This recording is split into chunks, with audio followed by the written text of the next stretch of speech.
Welcome everyone. So today we will start discussing about exercise questions. Last time we discussed every topic related with the chapter, so even the in-text questions everything is over. The only thing which is left is exercise questions.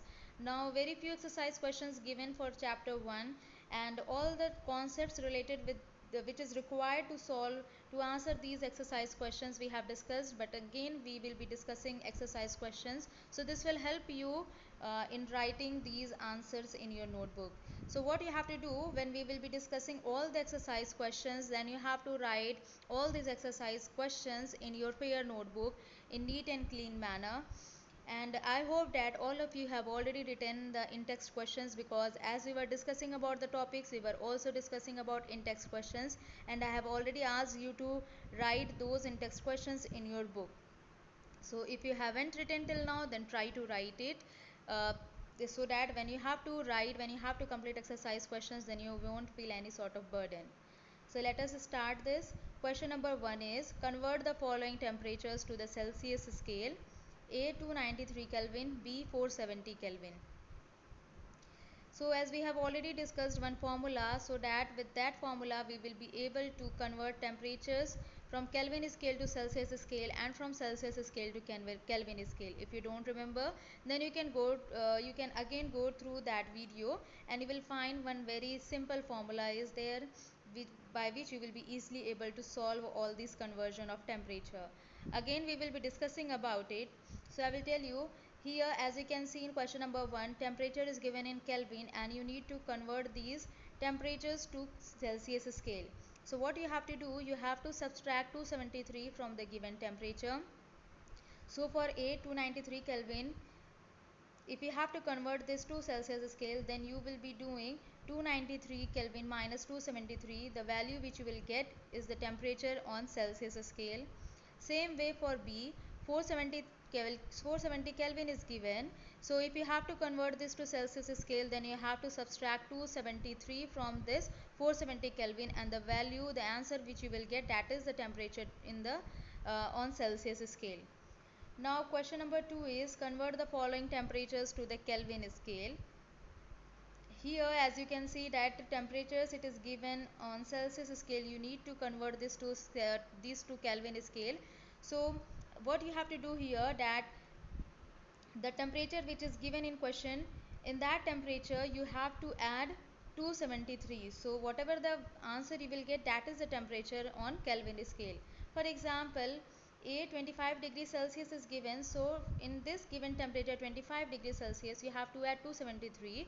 25 plus 273, the answer whatever you will get, that is the temperature on Kelvin scale. And same way for 373 degrees Celsius also, you have to add 273 in this given temperature, and the answer whatever you will get, that is the temperature on Kelvin scale.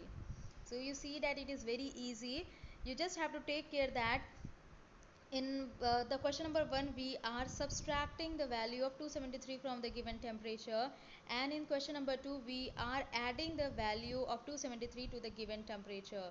It depends that if what sort of conversion you have to do, whether it is from Kelvin scale to Celsius scale or from Celsius scale to Kelvin scale.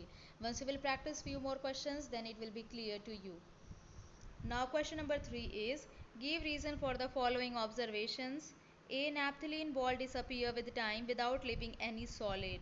Now see, we have already discussed about the process of sublimation, so the same concept we will be applying here to answer this question. And you must have seen naphthalene balls at your home. We generally use it.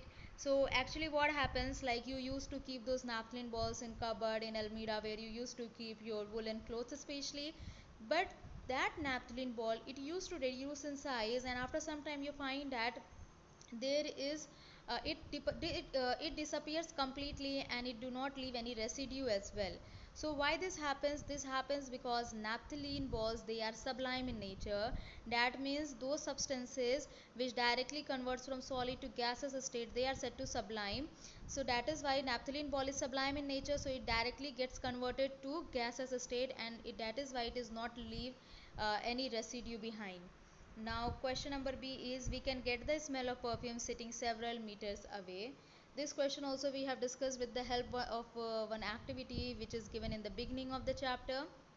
It is because of the diffusion phenomena. As we know that what happens, um, the smell of perfume we are able to get if we are even sitting several meters away. It is because the particles of the perfume, it is getting mixed with air, and that, and we, the other phenomena, or the other, you can say, nature of this particle of perfume is that particles of matter, they are continuously moving. So here actually two things are there. First one is diffusion.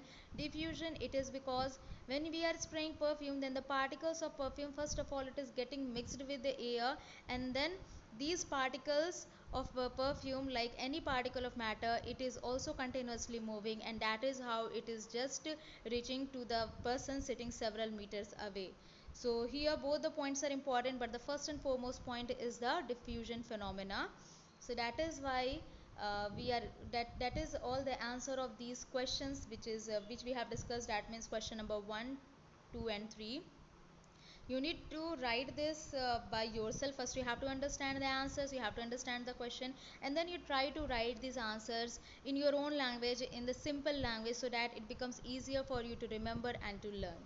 Next time we are going to discuss again some of the questions which is left. So for today, thank you.